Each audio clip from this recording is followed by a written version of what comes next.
Hi, boys and girls. I was talking with Juggles the Elf the other day about adding fresh content here on my website. I've mentioned my elf Juggles recently, right? She's my director of public relations. Anyways, she mentioned that it might be helpful if we shared some information regarding Santa lore. You know, the myth and legend surrounding me. You know who I am, right? Santa Claus, of course, otherwise known as Saint Nicholas or Kris Kringle. There's a long history steeped in Christmas myth and legend regarding my story. Sometimes I even have difficulty myself discerning facts from fiction. Today, I'm mostly known as the Jolly Man in Red, who brings toys to good boys and girls on Christmas Eve, of course. But did you know that my story stretches all the way back to the 3rd century? My golly, that's that's almost 2,000 years ago. And this was when my grandfather, 100 times removed, St. Nicholas, walked the earth and eventually became known as the patron saint of children. Yes, that's true fact.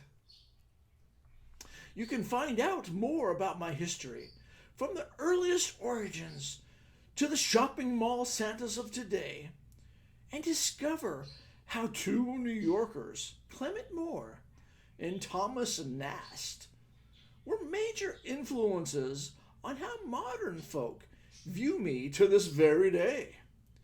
And that has spread throughout the history books and even the internet. Actually, though, my story has continued to grow over the past several hundred years. My origin story can be traced back to that bishop and saint named Nicholas. Nicholas was born in 280 AD in Patara, near Myra in modern day Turkey.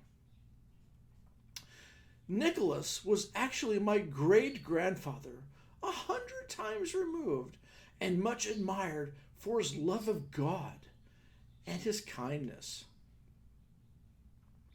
Nicholas, it is said, became the subject of many stories and legends.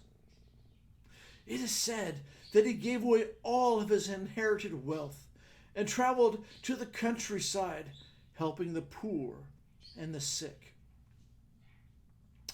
One of the best known stories in this time is that he gave 3 poor sisters, that he helped save those sisters from being sold into slavery by their father by providing them a dowry so that they could be married. You're going to have to ask your parents what a dowry is. Over the course of the past nearly 2,000 years, Grandpa's popularity spread and he became known as the protector of children and sailors. His story became so well known that the church celebrated a feast day in his honor on the anniversary of his death on December 6th. And it's still today. This is traditionally considered a lucky day to make large purchases or to get married. By the Renaissance, oh, that's a time way back in history, St. Nicholas was the most popular saint in Europe, even after the Protestant Reformation, when the veneration of saints became discouraged.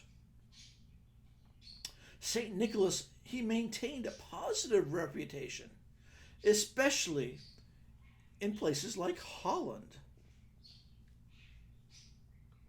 Did you know, really now, the Salvation Army has been sending out Santa Claus clad collectors into the streets since the 1890s? That's a long time to be out in the cold.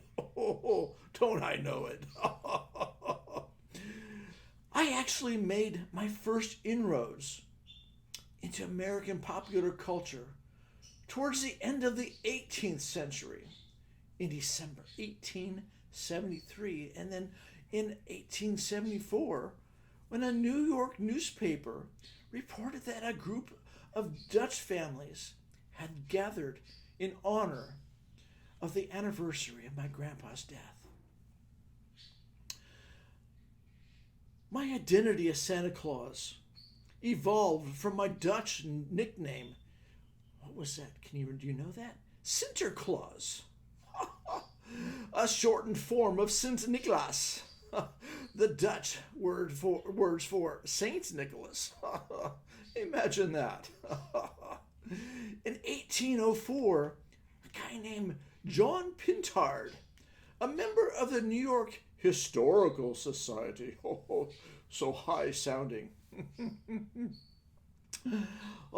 he published some woodcuts.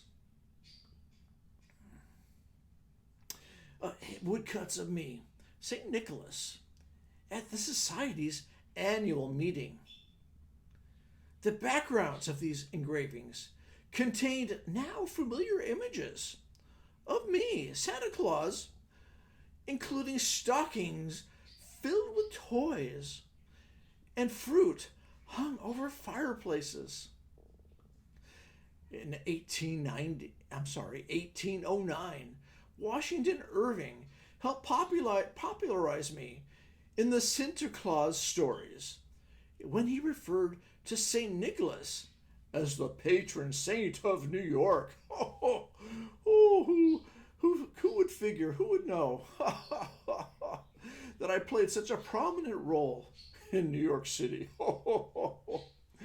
As my prominence grew, Sinterklaas was described as everything from a rascal with a three-cornered hat, a broad-brimmed hat with a huge pair of Flemish trunk hose.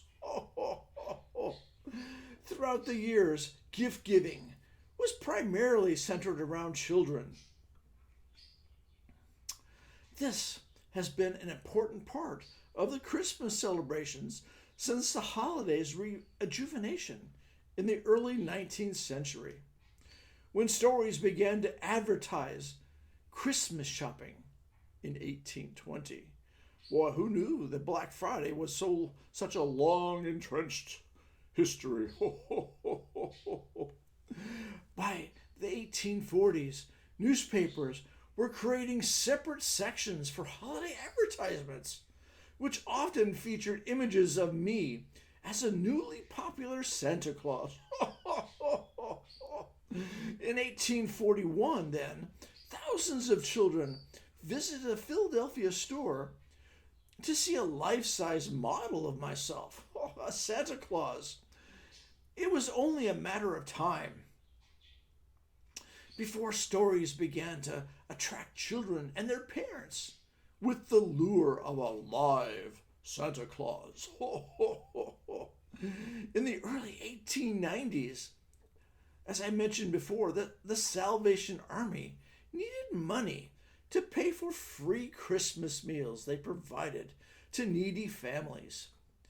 They began dressing up unemployed men as Santa Claus in red suits and sending them into the streets of New York to solicit donations. These familiar Salvation Santas have been ringing bells on street corners of American cities ever since. Perhaps the most iconic department store image of me as Santa Claus or Kris Kringle was in the 1847 movie Miracle on 34th Street. Ooh, have you seen that?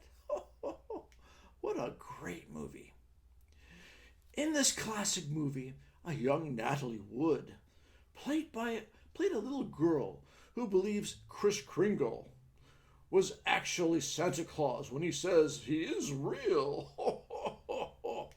The Macy's Santa has appeared at almost every Macy's Thanksgiving Day parade since it began in 1924, and fans of all ages line up to meet the Macy's Santa in New York City and at stores and around the country where children take pictures on Santa's lap and tell him what they want for Christmas. Have you done that before? Oh, how fun. What a wonderful way to spend an afternoon sometimes. I'd love to see you this year. But we'll see what happens with this COVID stuff. Who doesn't know the classic story? 'Twas the night before Christmas. This story was penned in 1822 by Clement Moore, an Episcopal minister. Moore wrote this Christmas poem for his 3 daughters, and it was entitled An Account of a Visit from St. Nicholas, which of course is more popularly known as 'Twas the Night Before Christmas. Moore's poem, which he initially was hesitant to publish due to its frivolous nature. It was so fun that how could a man of God, a pious man, publish such a thing? Oh, the nature of the subject was responsible for our modern image of myself as a right jolly old elf. What do you think? Am I jolly? With a portly figure and the supernatural ability to ascend a chimney with a mere twitch of my nose and a nod of my head. Although some of Moore's imagery of me was probably borrowed from other sources, his poem helped popularize my now familiar image as Santa Claus, who flew from house to house on Christmas Eve in a miniature sleigh led by 8 flying reindeer to leave presents for deserving children. An account of a visit from St. Nicholas recreated me as a new and immediately popular American icon. In 1841, the political cartoonist Thomas Nast drew on Moore's poem to create the first likenesses that matches the modern image of me as Santa Claus. Oh, yes. Everybody knows those images. His cartoon, which appeared in a magazine called Harper's Weekly, depicted me as a rotund, cheerful man with a white beard, holding a sack laden with toys for lucky children. It was Nash who portrayed me as Santa with a bright red suit trimmed with white fur. My North Pole workshop, elves, and even my wife, Mrs. Claus. Don't tell her that. In the 18th century, America's vision of me, Santa Claus, was not only as St. Nicholas, but also as the inspired gift giver who makes his appearance at Christmas time. There are also similar figures and Christmas traditions all around the world, though not all of them center on me, of course. Kris Kringle was believed to be the deliverer of presents to well-behaved Swiss and German children The term meaning Christ child, Christkind, is an angel-like figure who often accompanied St. Nicholas on his holiday mission. In Scandinavia, a jolly elf named Hulteman was thought to deliver gifts and in a sleigh drawn by goats, not reindeer. How silly is that? Père Noël is responsible for filling shoes, not stockings, of French children. In Russia, it's believed that an elderly woman named Babushka purposely gave the wise men wrong directions to Bethlehem so that they couldn't find Jesus, the baby Jesus. Imagine that. Later, she felt so remorseful, but couldn't find the men to undo the damage. To this day, on January 5th, Babushka visits Russian children, leaving gifts at their bedsides in hopes that one of them is the baby Jesus and she will be forgiven.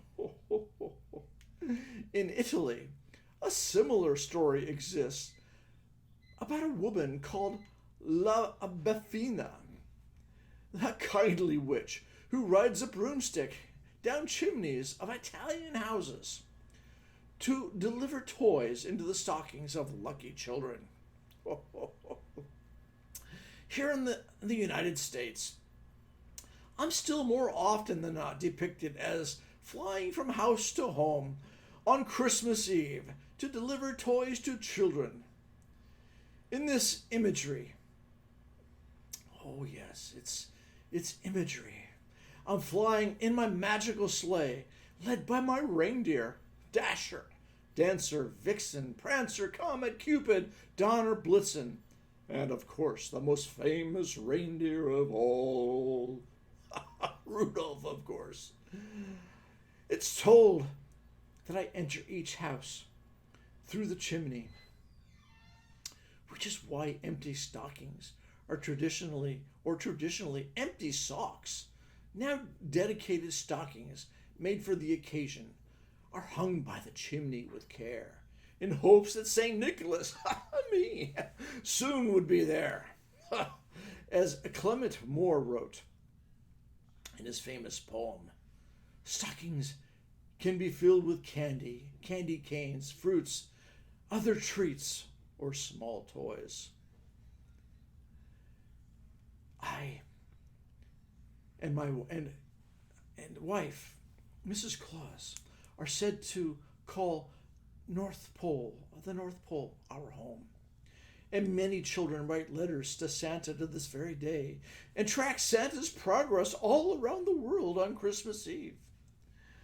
Children often leave cookies and milk for me and carrots for my reindeer on Christmas Eve.